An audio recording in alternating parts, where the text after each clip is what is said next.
nothing wrong with your radio. Do not attempt to adjust the volume. We are controlling the broadcast. For the next hour we will control all that you hear. You are about to experience the knowledge and insights of the Media Mothership.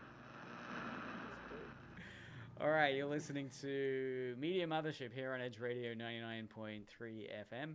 As always on Media Mothership, we explore how media can shape our understanding of the world around us, the reality we perceive, but maybe in a kind of John Carpenter They Live sense. Media can interrupt that so that are you really seeing reality or not? As always, you can watch us via YouTube or Twitch, which we are probably live streaming. We say probably, you never know. And you can chat. I mean, if we are live streaming, always happy to get a message on the chat on YouTube or Twitch, or an SMS on 04 888 707. As always, I'm your host, Dr. Craig Norris, joined by indie filmmakers extraordinaires.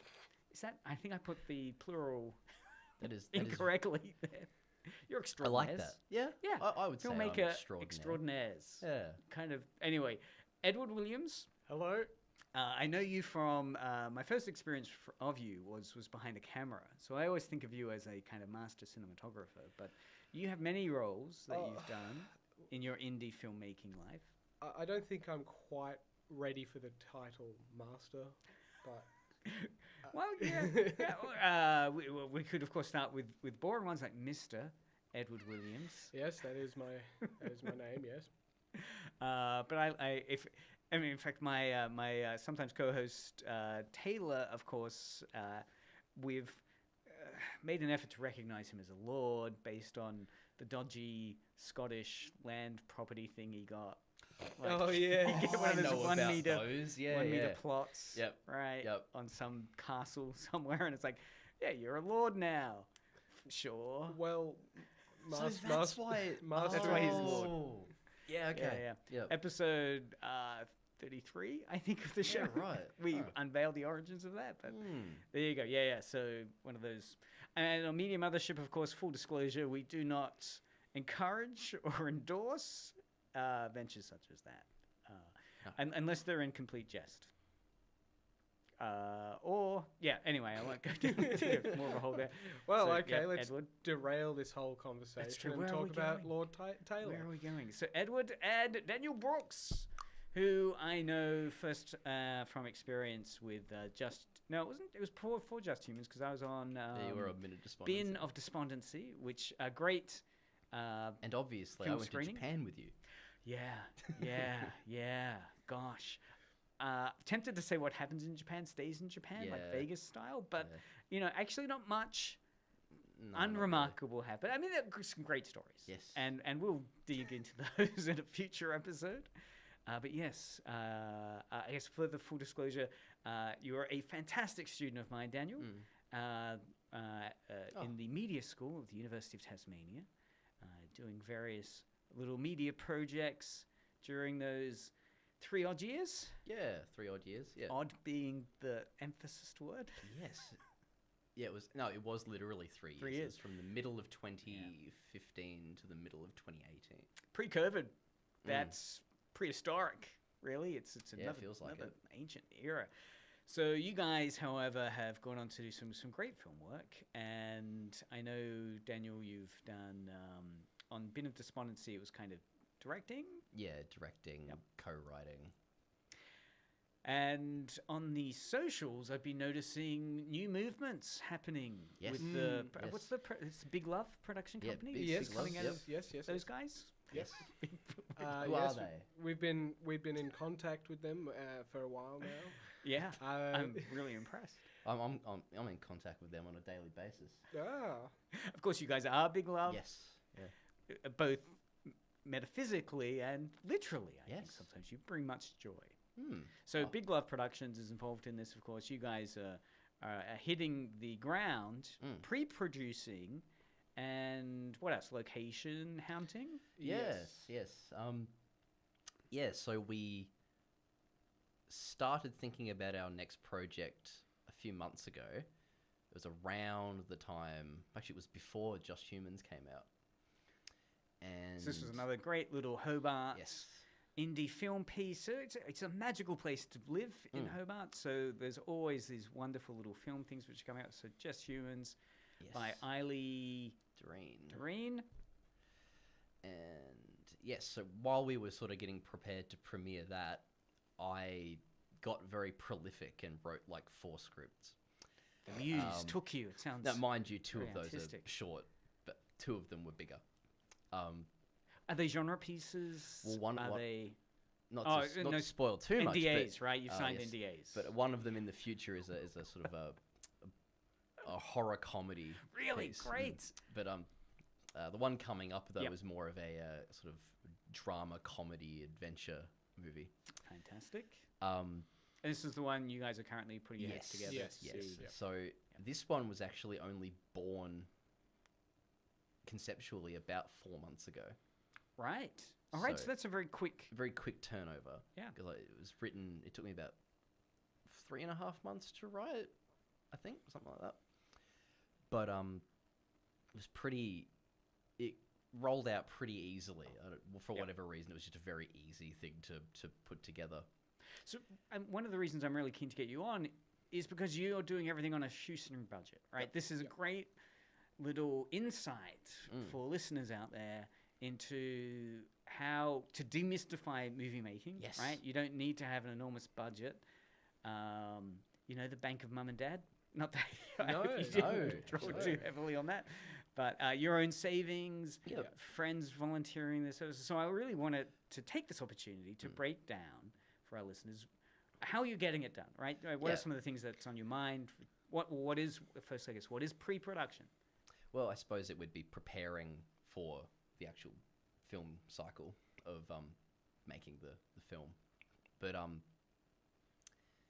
suppose the ground, like writing it obviously has been done. So from there, you got a script? You got a script, that's number one. Yep.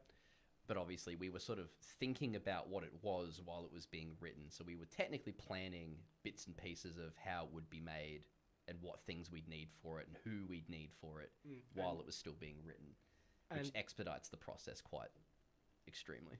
And the way we structured meetings as well. So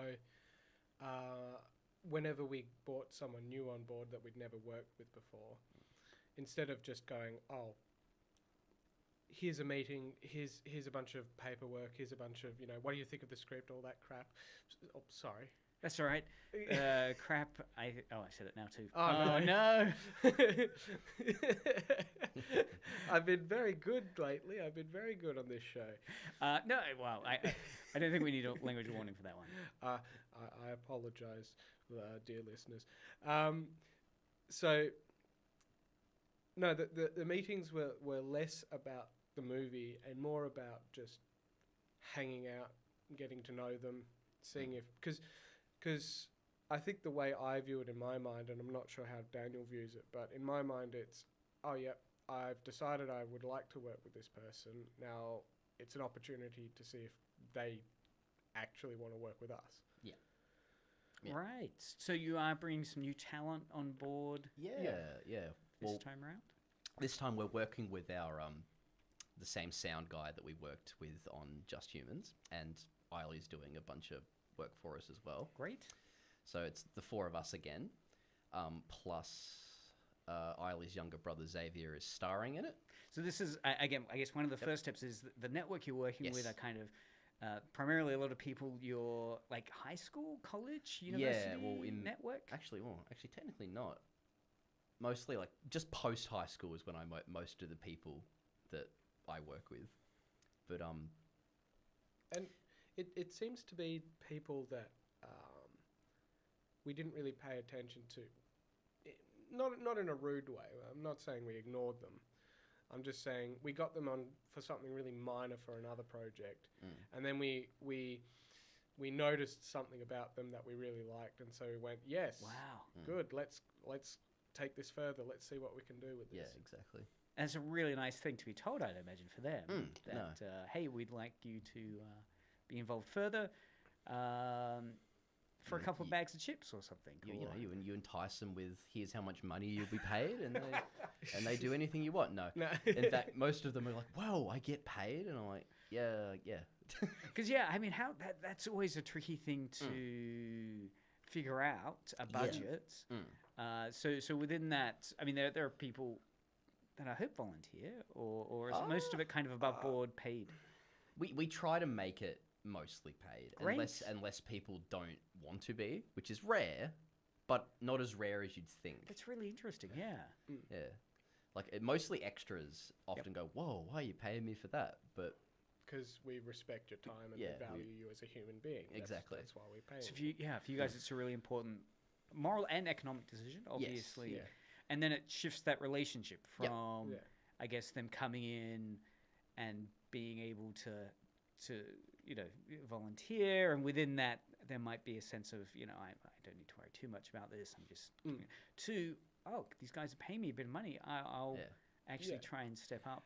I mean, it's very important to us that whoever works on our projects wants to work on the project, and it's not just them being there to do us a favor or get experience to work on their own project. It's if you're there, where it is our responsibility, Daniel and I's responsibility, to make sure that you're emotionally invested in as well. And if you're not emotionally invested, then that's a failure on our part. And the emotional investment of everybody involved actually makes the process much funner and easier. Yeah, you've found that through previous projects you've worked on. Yeah, definitely. Yeah, so I think a lot of this philosophy of how we approach pre-production and approach people has come from my previous attempts at making movies. And my previous attempts were not Big Love. They were Captain Ahab and the Whale. Oh, right. Metaphysically, Yes. they were ambitious, overreaching. It was Moby Dick. I wanted to kill the whale at all costs. And one of the most important lessons I learnt from that era of my failed filmmaking is that the moment you put the project before the people you're working with is the moment that the project starts to fall apart. Because I guess that's part of the myth of filmmaking. You'll get interviews of some cast on and obviously this is a different order entirely, but those Hollywood films. But again, we're talking about the myth where you've got like a William Friedkin or a Kubrick who are just really demanding a lot from their performers. They're tyrants. They're also probably paying them a lot of money. Yes. And like the advantage that filmmakers like that would have over us is that there is no guarantee that our movies are going to be successful. There's no guarantee that they're going to be viewed by a wide audience. But if someone says, "Oh, Kubrick wants you," you go, "Oh, that's an opportunity to further my career. Okay, I'll go ahead with it. I'll have to deal with him, but you know."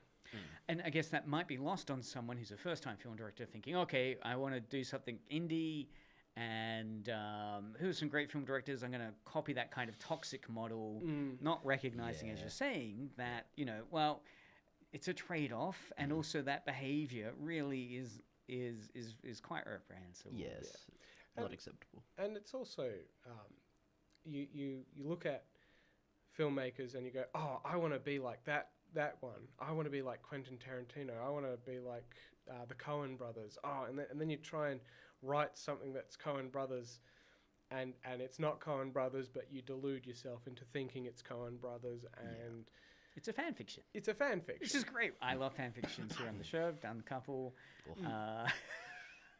That's another show. But it's a bad fan fiction. Yeah. It's not a good fan fiction. That's right. It's a horrendous fan fiction. Yeah, it's a self-consciously, and I guess that's the difference. That if you recognize that. And it is entirely self-serving. Yes. And so it ends up being poorly written. No one really is interested in it, and if you manage to get it off the ground, you get to post-production and you've got a pile of nothing.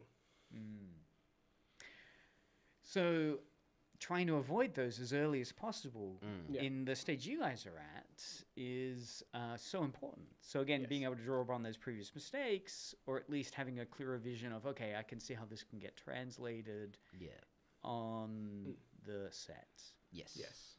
So you've got the script for this project that you'd been working on, Daniel. Yes. So I will. How do you do the script? Like, are you trying to hit a certain number of pages? Do you have a maths model in mind? Okay, that many pages, we're looking at this long a film. Sort of. I sort of don't. I don't try to do that because it feels very artificial to me. But no, like you look at it as you're going, and you kind of think to yourself, "Oh, 60 pages. It's about an hour plus, like things that make it longer in between that aren't necessarily dialogue. So maybe it's an hour 10. You know, sort of guesswork like that. Usually it's about a page per minute, but that could be dependent on a lot of different things. So how many do you have a rough idea how many pages you've ended up with? 72. 72. Is that a good number you're feeling? Yeah, because there's quite a few of those pages are a paragraph describing something to do, and then nothing. So at this point, you've got in the back of your head an idea of how Probably long? 90 minutes. 90 minutes. Right, so we've got the script, and what's the next step? Actors. So I think actors and script kind of... well, that's what I'm about to say. Sorry. Is Yeah. in this case, anyway, the actors kind of came around while the script was still being written, because we'd conceptualized what it was. I had brought it to a friend of ours who I thought this made sense for, and then he was like, "Wow, excellent!" And then he got really into the idea and sort of, you would almost say he had a lot of creative input into his own sort of role in it, I suppose. But he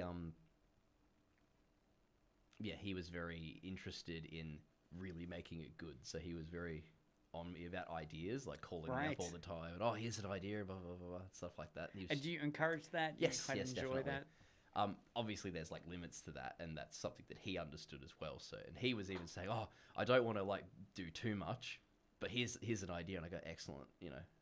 So there's a good balance to hit there between what you want and how much input they have. And so at this point, you've got the script, and you've got people you've approached who are Yes. now interacting with the idea of the character they might be. And so this movie's a sort of it's mostly about two people, and for the vast majority of it's basically just two people. So we then had to work out who the other character was, and so we sort of searched through our history of working with extras and all sorts of different people who we'd done stuff with, and we were like, yeah, that guy. And so we sort of worked around who that would be. We figured out that person, met them, they were on board. And he's been highly cooperative too. So we've ended up going out on like fishing trips with both of them and helping them get to know each other so that they can work better together and have a bit of, of a relationship and some banter between them, just to improve the quality of their Because you don't want to get on-screen to set, relationship. Yeah. Really? You don't want to get to set and then find out that they have zero chemistry. Yeah. Yeah, so because you do hear, like, again, my only exposure not working on film is through a behind-the-scenes Blu-ray special, like for like Band of Brothers. I remember they saying like they put them through boot Fantastic camp. series. Or, sorry, for some reason I'm thinking of war movies. The one interesting one was Steven Spielberg's Saving Private Ryan. Yes. Where yes. they had everyone except for Matt Damon go through boot camp. So it would Yes. That's develop a bit of fascinating. resentment towards Matt Damon having not had this really tough experience of Yep. boot camp. So again, that same kind of DNA that you're wanting to create some vibes. Yeah. Especially when this movie is so dependent on the relationship between those two characters, and you kind of want to have them both be on the same page about what they're trying to achieve. And so when they get out there, they'll instantly kind of know, well, this is what our dynamic is, and we've been over this, and Yes. they sort of go naturally into it. It's quite a commitment, though, isn't it? To have, and a luxury maybe to have a bit of time to be able to get some members of the project you're wanting together, seeing how they bond or not. Well, see, this is where I think my side of pre-production comes in, and that is getting the equipment. So whilst Daniel's been doing the heavy lifting on this side of things, I've been focusing on the equipment, and so he doesn't have to think at all about that part of the filmmaking process, which frees up his time a lot to work on that. So I think having a partnership is so much easier than doing it solo. Now, when it comes to freelance work, freelance commercial work, that's a different story, because you've got to make it commercially viable, because you're trying to run a business. I mean, we're trying to run a business as well, but I think our business model is way different to a freelance business model. But if you're freelancing and you're doing it by yourself, that kind of makes sense, because you've got to make sure that the profits go back to you and not just sort of dilute. Whereas for us, having the creative partnership means that we can really, really optimize who does what. Yeah. And at the moment, you're focusing on equipment. Yeah. What type of equipment are you juggling at the moment? Or recently, what have you been? Well, I've basically decided on all of it today, this morning. After weeks, months of researching and hitting my head against the wall, I've come up with the equipment. So it was a lot of the little things that just quality of life things for when you're on set. And okay, admittedly, this is where filmmaking can start to get a little expensive, but you don't need any of this stuff when you're first starting out. When you make your first movie, going for this sort of equipment. This is me going, yes, I'm happy with the progress I'm making. Like you're plateauing with the skill level of the current equipment. Yeah. I need to improve my equipment, because I've outgrown the current equipment that I've got. So one of the things is I come at it from both a feedback and anticipating problems sort of point of view. So when I say feedback, I mean Simon, for example, who was our audio sound guy. Yeah. Okay. So he mentioned that there were problems with the microphones that we were using, and he sort of got me to listen to the audio and go see and try to figure out what was going on, and I went, because I could tell that, oh yes, the quality is a bit there's something a bit off about this, and then so I had to then go, right, well, clearly the microphones we're using aren't good enough. I mean, the boom mic was good enough, but the radio mics weren't. Right. So I then had to go, right, well, why aren't these, what is causing these to not be good? So I had to research the problems with the radio mics that we're using. Because when you first got them, you'd done some research, Yes, some. got it and thought this should work. Yeah. And it wasn't until Yes. post-production going through, and then Simon, the audio guy, saying, look, it's just not doing what we'd hoped. Yeah, and then him educating me in some other more Right. technical aspects of audio as well. And so it turns out that the radio mics, so the transmitters and the receivers. And these are mics for people that don't know. These would be like you've got a scene with an actor on a Yep. seat, and you got your camera off like a few Yes. meters away, and this is a mic which is like in their jacket, or a Yes. battery pack in their jacket, and a kind of cable going to a mic that's hidden. So, okay, so what we were using are the GoPro 2 radio mics. Fantastic microphone. Not having a go at Rode at all with these because they are really, really good microphones.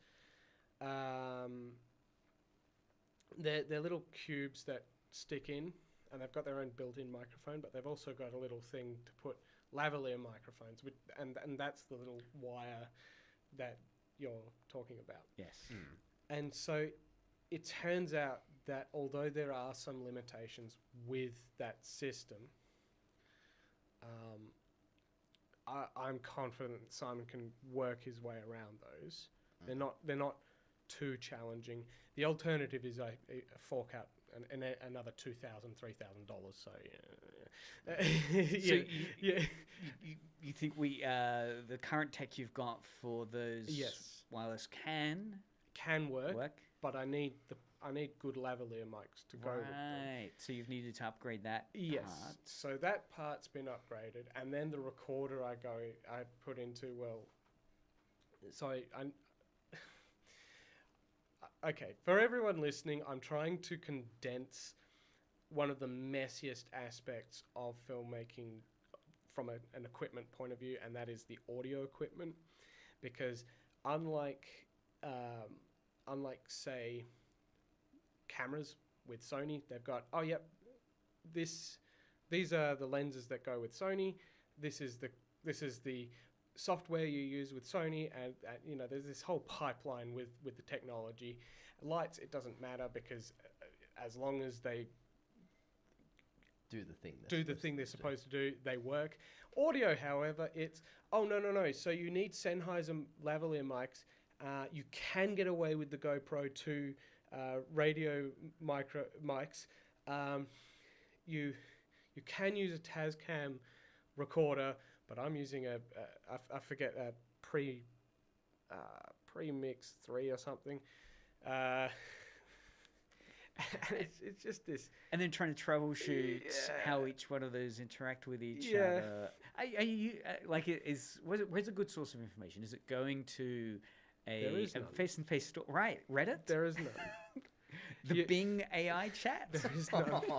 That's what I do. There is no good source of information for this. Okay. It's something that you just have Trial and error, eh? You just have to figure it out by yourself. Now I'm sorry, people. This is the most frustrating part of filmmaking to get absolutely right. But if you want to get this standard that I want to get to, you have to go through this. But if you're not aiming for this standard, then you don't have to stress too much about it. I guess the other way, and again, in behind the scenes movie things you see where they talk about lip syncing afterwards, right? Yeah. You just get your actors in a booth and they watch the film and or the scene and they try and match the lips. Is that good? Is that difficult? It seems really difficult to do. I know when I've had to queue up audio. I don't think anyone could have ever have done it and it not be obvious to me. Slightly out, yeah. I think the only way you could get away with that is if you had an actor who had extremely consistent line delivery. Yeah, and I guess that's one of the challenges if you're looking at an indie film with people who aren't actors or some people who are kind of beginner actors. It's just asking too much. So then, audio is really important to get right. Yes. On location, on the day. Yes. Or else you can't really... I mean, in previous pieces you've worked on, when the audio hasn't worked, but you really want that scene, what are your choices? Editing around it. Right, so you still keep the visual component as much as you can, and then...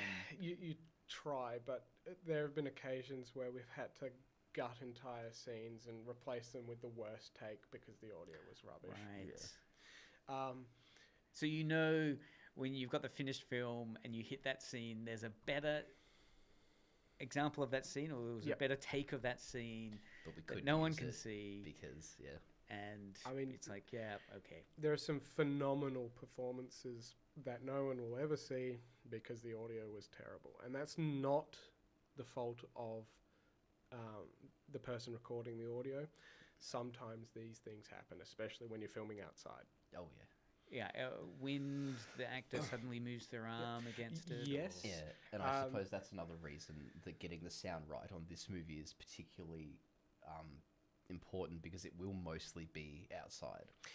And to that end, we have 5 microphones going into this movie. Yeah, right. So is one way to solve that to have backups, like a lot of mics? Redundancy. Right. So, okay, so you're probably going to get the best quality microphone audio from the shotgun mic. And for people that don't know, a shotgun mic is that. The long, Yep. Directional- It's usually holding it Yeah. slightly off screen, a huge, big kind of sausage shaped. Yep. And it's a directional microphone. And then there will be 4 lavalier mics, which will be hooked up to 2 radio transmitters. And the lavalier mics were those who we're talking about that are kind of hidden in a jacket or something, or a fold in the. Or if you want to get creative, just somewhere in the scene. Yeah, right. Yeah. So the flower pot. Yes, exactly. Yes, the yes, book. yes. So I want to Right. give Simon all the options to be able to mic up the actors, or put the microphone on something in the scene, behind something in the scene. Now, sorry to hijack the conversation here, but I'm getting really excited about audio equipment, even though This is literally radio, so it is audio as well. So it's perfect. So I am not an audio engineer. I have no real education in audio. It's just trying to understand it from professionals' points of view. So you can get really creative with audio. So a lot of indie filmmakers, they sort of relegate the sound person to just, oh yes, sit in the corner, hold the microphone. And nothing wrong with that. But you can go out and get some $20 lavalier mics. So sorry, I'm going a bit mics. tech. Let's go. I'm going into tech talk here. You can get a couple of $20 lav mics, hook them up to your phone, and either mic up your actors, or plant the microphone, which is where you put it. Put the microphone behind a prop somewhere.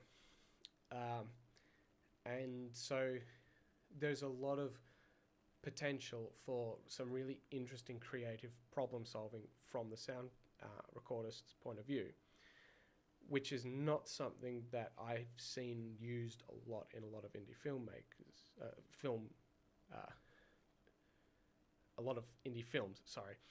A lot of indie films that I've been involved with, the opportunity for that creativity has sort of been stripped away from the audio recordist. Because as you're saying, they're usually just set to the side in a film piece and kind of largely forgotten about. As long as it's okay, you're getting sound? Yes, all right, let's do it. Yes, yeah, exactly. It's you're getting sound? Yeah, I'm recording. Yep, good, excellent, cool, whatever.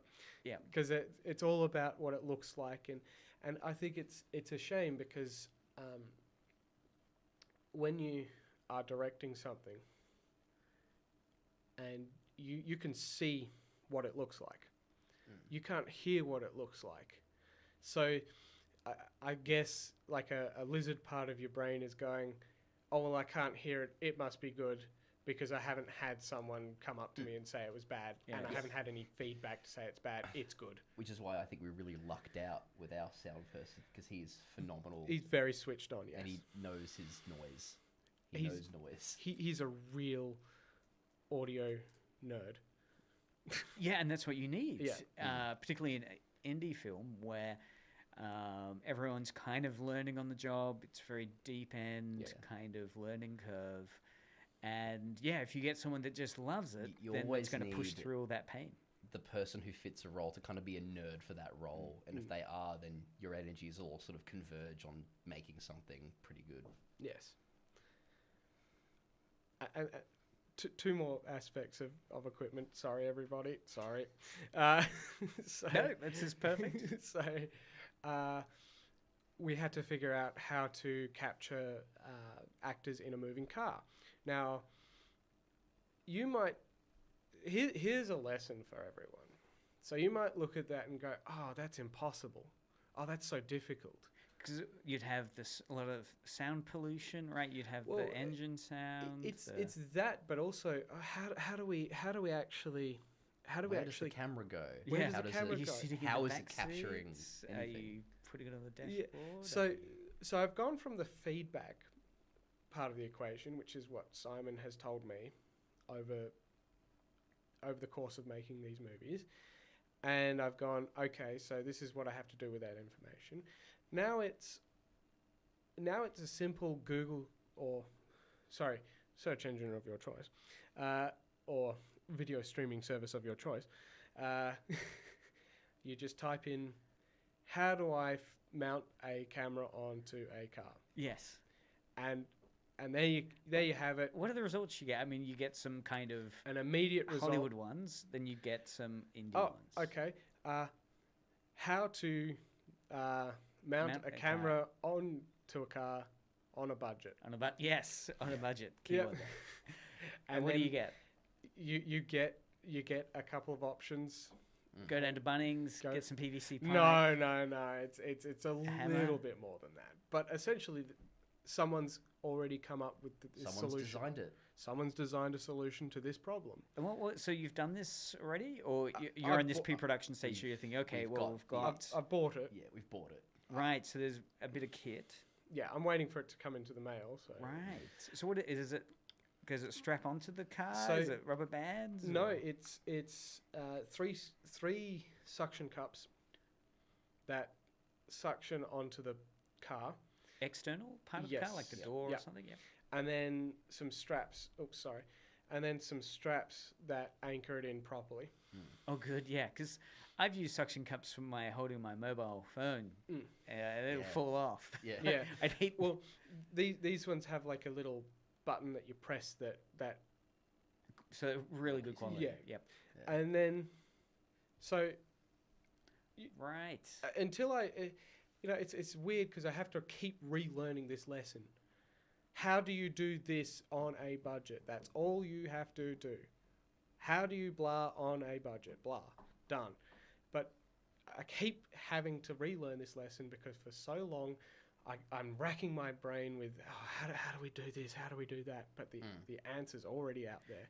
There is a collective, creative community Yeah. that, particularly if it's video, Yeah. it's likely to be right because you'll see a demonstration of Exactly, Yes. exactly. And then one final thing. So a problem that I and I'll wrap this up because I know I've taken up quite a lot of the allotted it. time. It's okay. I know. I'm sorry, everybody. I'm sorry, and I'm sorry for It being is fascinating, sorry. though. It is a fascinating question to solve. It's a good puzzle. And so on another shoot, I think it was just humans. I'm not entirely sure. I had to choose between the ND filter and the hood for the camera. So an ND filter is something that blocks out UV light, so you protect the sensor. And I've got a variable ND filter, so it's sunglasses for your camera. And I can't mount the camera's hood onto it. The hood is kind of something that stops Light light going, sort of so it's shining that- directly yep. into the. So it's like a lens. baseball cap that you. Yeah. Sorry, that's Yeah, a bad analogy. Yeah, no. people think. I, But a plastic thing that goes. yeah, I can't It's a mount crown. that. I can't mount that onto the lens whilst I've got the ND filter on. But again, there's a solution to this. And thank goodness you're searching for it. Exactly. So, Because these bits of equipment aren't cheap. No. And when they don't fit together, you're Yeah. like, well, I don't want to yeah. buy youth stuff. No. I mean, surely. So you go camera rig Yeah. on a budget for model camera. Done. And it shows you what you could use. And I went, And I think that's great because it is showing, again, demystifying Yeah. movie making. You know, it is just a case of searching on the internet sometimes Yeah. if you can't reach out. And it does make people able to do something that previously it would just be a gated community Yeah. of Yeah. people who've worked professionally. and some of these solutions, if you're on a real budget, you can just get a piece of cardboard and put it over the camera. Yeah. Like a lot of what I'm doing is quality of life things. Yeah. Yeah, because it can be reused. It's fit for purpose. Exactly. Yep. No, I think that's basically the That's the equipment. tech. That's the tech. It's exciting about the cars. So the cars, obviously, when you were script writing, you thought, okay, there's going to be this great scene in a car, Yep. and that triggered this whole So question it's of, we've not filmed a car in a car before. So what are we doing? Yeah, no, the car is a very prominent aspect of the movie, so it's a very thing we have to get sort of right, I suppose. And it's probably like, are we talking about, like, there are famous cars, of course. There's Knight Rider's car kit. There's I the would Duke hope- of Hazzard I would car. hope that this car ends up famous. I said that to the guy I bought it from, that I would make it famous. Oh, right, so you've had to... Yeah, That's a real commitment. We bought one especially for it. Initially, we were looking for a convertible. Oh, wow, yes, style. Because the original deal was that me and Edward and our lead actor were actually going to split 3 ways paying for the car. And that meant that he, the lead actor, would end up owning it at the end because he doesn't have a car. And so it was also an exercise in getting a car for him. Yes. Just so his pay would be the car? Oh, well, no. He'd get extra stuff. He'd get equity and all this other stuff. But he was also going to get a car out of it. So he was very excited about that. But my standards for what car we wanted sort of changed as I was writing the script. And that sort of didn't line up very well with what kind of car he wanted. And so I ended up buying a 1992 Corolla. Okay, 92 Corolla. Yep. I drove one of those. Yep. It is a nice car. It's a solid car. I It's like a it. client, yeah. But I wanted something a bit more dorky. Okay, looking. yeah.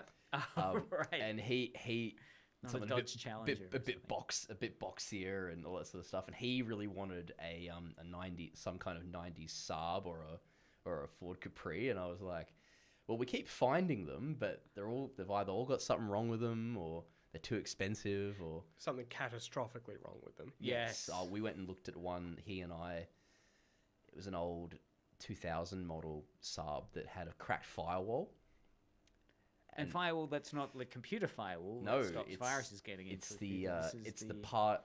From my understanding, it's the wall between the steering wheel section and the dash and the engine. Oh wow! And right. and this particular model had this issue, has always had this issue.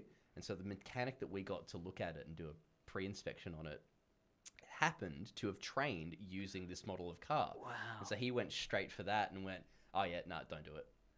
Lucky Because you. it's a pretty catastrophic failure if that was the case, if we'd gotten that one. It was a potentially fatal Yeah, not good. defect. But Right. weird. Well, there you go. So always get a mechanic to have a look. Yes. Now, granted, the one we did buy has an issue, but it's way easier to fix, and it's fixable. So that's all right. Excellent. I Right. So believe it's the starter motor. Pretty much, yeah. seems important. Though. Yeah. Oh, well, the thing is, it just needs the part needs replacing. Okay. So it's just a part that needs to be replaced, and then it'll be just totally So fine. it's an 82 Toyota Corolla. 92. 92. Yeah. Oh, 82 would be a classic. Oh, Wouldn't th- 92. They would be expensive. They would be. 82. Yep. I think I'm on the cusp of it being expensive. Ah, yeah, right, think- yeah. 'Cause I guess there is that speculation Yeah. market for cars as they move out of a kind of you know, nostalgic groaning kind of Yeah. to a kind of that's But yeah, other memorable. than So that- 92 Toyota Corolla is going to feature in this car. You're going to get little Matchbox collectibles. Oh, of course. Oh, that's an idea. It's going to be a very famous car. I won't end up keeping it, mind you. So what's going to happen to it? I'll probably sell it to somebody. And Right, I've but already- as seen in as seen in this movie. and I've already got someone, a friend of mine from Sydney, who wants to buy it. So he's keen. Perfect. And the yeah. sale of that car will go towards something. Something in the future. Something Probably in the our future. horror comedy in the future. So- But to talk more about this film. It's the core principle of it was inspired by something that happened to me a few months ago, or just before I started writing it, probably about a week before. I had gone home from work and I was just relaxing, and then I get a call from one of my work colleagues who is about 8 years younger than me, and I'm like, what do you want? And he goes, oh, well, and the two of them are standing there the same age, and he's like, oh, the other guy's car not started. And I was like, oh, bummer. He goes, well, I know you got jumper cables. Do you want to come down and help us? Because I live pretty close to work. Good. And I was like, all right, sure, I'll come down and do that. But they weren't distraughted by this situation. They thought it was really funny. And they were just standing there having a giggle, and they told me a story about something that had happened, and I was like, wow, so much energy. That's pretty calm and chill for what would normally be a very irritating and frustrating moment. They didn't care. So long as I helped them fix it, it didn't matter.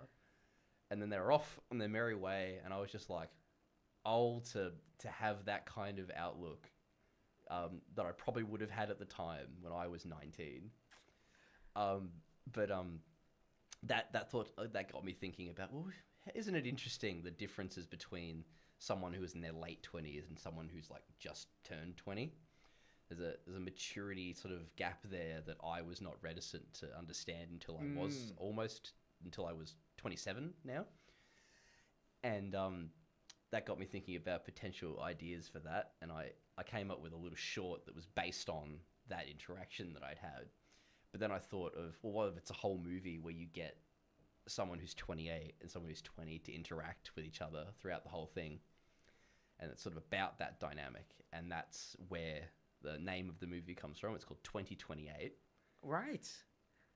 Not the year. Not the year, but the ages. But the age of the as people. a kind of generation gap. Yes. And I guess it is a period of time of rapid growth. I mean, you're often doing a lot of rites of passage. Yes, exactly. At that moment, like you may have left home for the first time when you're 20, first serious job, first committed relationship. There can be a lot of firsts. Yeah, exactly. That you're encountering. And so on that, how do you compare someone who has had all those firsts and had them all gone wrong to someone who hasn't had any of those firsts? And that's an interesting dynamic that you can play on for a whole script. Interesting age, odd couple. Yeah, no, it's sort of an odd couple sort of movie about them being sort of feisty at each other first, but then sort of coming together as throughout the course of the film. No, I've gotten a few compliments on the script. People think it's pretty good. This is great news. Yeah, no, it's pretty cool. But yes, what's good about it though is that they get lost in the bush. Right. Which means that the vast majority of the movie takes place in the bush. Right. Which makes it easier to organize locations, because then you've got perhaps one location for a big section of it, and then the beginning and end of the movie are a bit more complicated. Because I guess the start of the movie sort of rapid fires through a bunch of different locations we'll need and all that sort of stuff. Then the vast majority of the middle of the movie is just them in the wilderness. And that was easy because we know a few people who have large properties who we can just go on there and do whatever we like. Because it can be challenging finding locations. And this is where it becomes important to make friends. Yes. And so if you can make friends, you expedite the process. Because it can be a real headache trying to get permissions and forms. And this is how community works. Communities work when people become friends and they offer to help each other. Yep. When you go into making films or when you go into any endeavor and you're not there to make friends, you end up getting burned a lot. I speak from experience, Craig. I was not there to make friends. I was there to achieve my ambition of becoming a big filmmaker, which is total nonsense. Because if I haven't even done the groundwork of even bothering to understand who I'm working with, being friends with the people I work with, or at least being friendly with them, then I don't deserve any form of success. The only reason I would ever deserve success from this is because I've helped uplift people along the way. That's how I see it. Yep. And exactly. It's a wonderfully healthy note to, sadly... No, Craig. No, Dr. Craig. To an end. We have K-Pop Unlimited coming up next, but no, it has been fantastic to have you guys on. There's just so much to go over. Edward, Daniel, as the project continues to evolve, it would be fantastic to draw upon those problem solving, because I'm sure everyone, again, has always had this idea of, gee, it would be great to do something, or it looks too difficult. Yes, and if anyone wants to be involved, we are filming in January and February. So Excellent. if anyone wants to be an extra or have some kind of part, they're welcome to ask. How can people find out more about the work you're doing? By going to my Facebook page. Okay. Makes me what's the name? sound elderly. I know. We're filmmakers, Dr. Craig, not PR people. We don't know anything about that. So Very grassroots, though, right? Yeah. Just keeping it yeah, real. so it's Daniel Brooks without an E, so BROOKS. Daniel Brooks on Facebook. Yes. So I'll put some of those links in the show notes, which you can find on Media Mothership's YouTube and Facebook page, as well as on edgeradio.org.au. Great, so people can find out more about that. So you're looking for extras in January, February? Yeah, January, February. There will be, if anyone wanted to get more information, I don't have the dates on me, but I can we can sort that out in the future. Excellent. It is a couple months away. Yeah, well, post-Christmas, so that's forever. Yeah. Excellent. All right. Well, look, I'm wishing you guys all the best on what will certainly be another fantastic little piece of work. And keep us informed on the show. Yeah, we'll definitely have you back as you hit those other milestones. What's the next milestone coming out? So it would be that extras and starting to film scene. So that would be... So the next milestone is I want to pre-organize who's doing our music. So we're not doing it in post-production. Sort of having it develop while we're doing it at the moment. And I've got lots of ideas and a lot of connections now with music, so that's all right. Great. And these are connections you've developed from previous projects you've worked on. And it just so happens that our sound guy is in 3 different bands. Excellent. Yeah.